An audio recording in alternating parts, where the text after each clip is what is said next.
Azərbaycan Novruz bayramına ən çox tətil verən dünyada ölkədir. Novruz bayramını çox ölkələr qeyd edirlər də, belə deyək ki, müsəlman ölkələrinin əksəriyyəti, Orta Asiya, Qafqaz, digər İran və ilaxır belə. Amma ən çox Azərbaycan xalqı sevir, şənliklər eləyir. Mənim özümün yadımdadır ki, mən tələbə olanda ilk dəfə Novruz bayramı keçirildi. O zaman Sovet vaxtında Novruz bayramı yox idi. Şıxarı Qurbanov bir təşəbbüs elədi ki, bu bizim milli bayramdır, bunun dinlə əlaqəsi yoxdur, biz bunu keçirməliyik.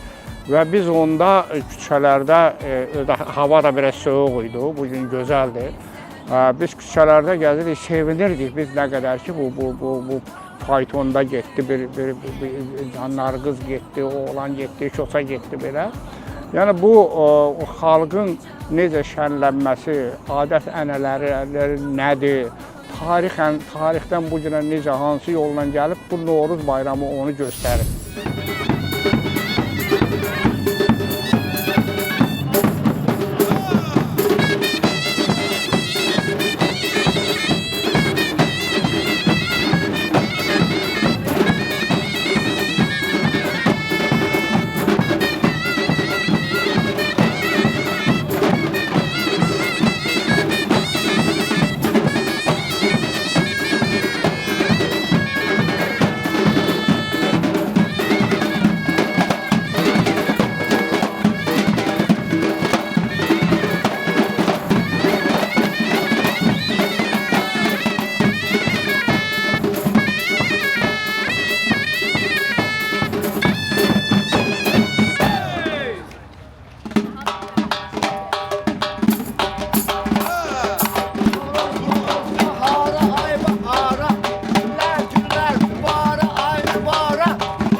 Kosa, ay Kosa, hardan gəlirsən belə? Şərurdan. Şərurdan? Yaxşı, bəs nə gətirmişsən oradan? Alma, qıpqırmızı bir dənə alma gətirmişəm. Almanı nə etdin bəs aycan soğuk? Hə, satdım. Satdın? Bəs pulun nə etdin? Satdım, yerinə bir dənə öküz aldım. Bəs öküzü nə etdin? Öküz də satdım, özümə bir dənə arvad aldım. Kosa, ay Kosa, bəs arvadı nə etdi? Ay keçə, bunu soruşmasan olmazdı da.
Gəncə qədim Azərbaycan torpağıdır, Azərbaycanın qədim paytaxtıdır, böyüklərin, nəhənglərin, Nizami, Fikrət Əmirov kimi nəhənglərin vətənidir.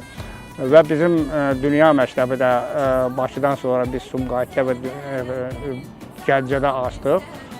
O dərəcədə gözəl məktəbdir ki, bu adi məktəb kimi yox, Gəncə və Gəncə ətrafının təhsil və mədəniyyət mərkəzinə çevrilibdir. Böyük festivallar eləyirlər, böyük maraqlı hadisələr görürlər ölkə masştabında, beynəlxalq təzəviyyədə və bu gün indi bu onları keçirdiyi Novruz, inanın ki, mən özüm gəldim bura, heyran oldum. Mən bilirdim ki, yaxşı hazırlaşırlar, hadisələrin gedişindən tanış idim.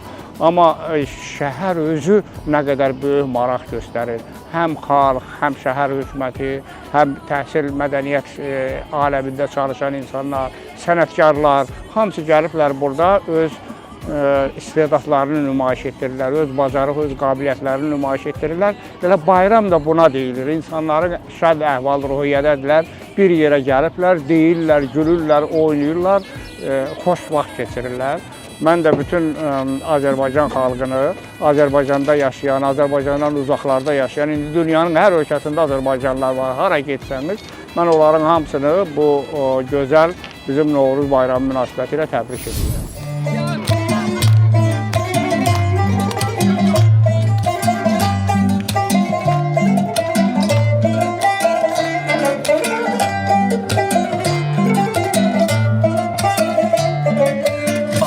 Gələn haralısan, qaşları qaralısan. Ay gələn haralısan, qaşları qaralısan. Gözlərindən tanıram, Bakının maralısan.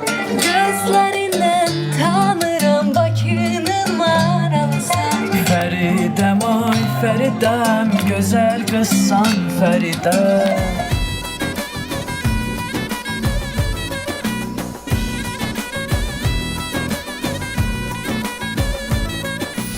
Hər birinizi qarşıdan gələn Novruz bayramı münasibəti ilə təbrik eləyirəm.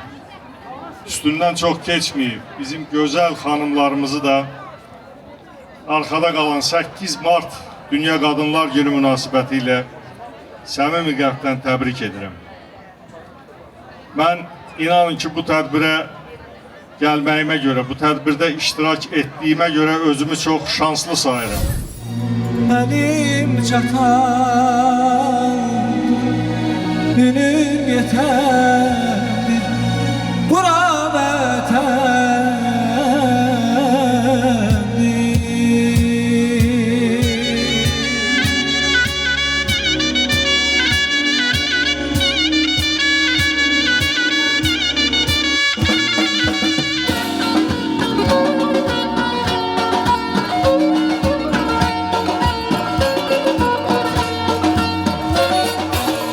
Qəfəs ucadı, ucadı, balam ucadı.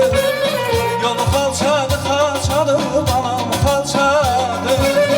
Gedən gözəli, gözəli, balam gözəli. Eli gəncədi, gəncədi, balam gəncədi. Eli gəncədi, gəncədi, balam gəncədi.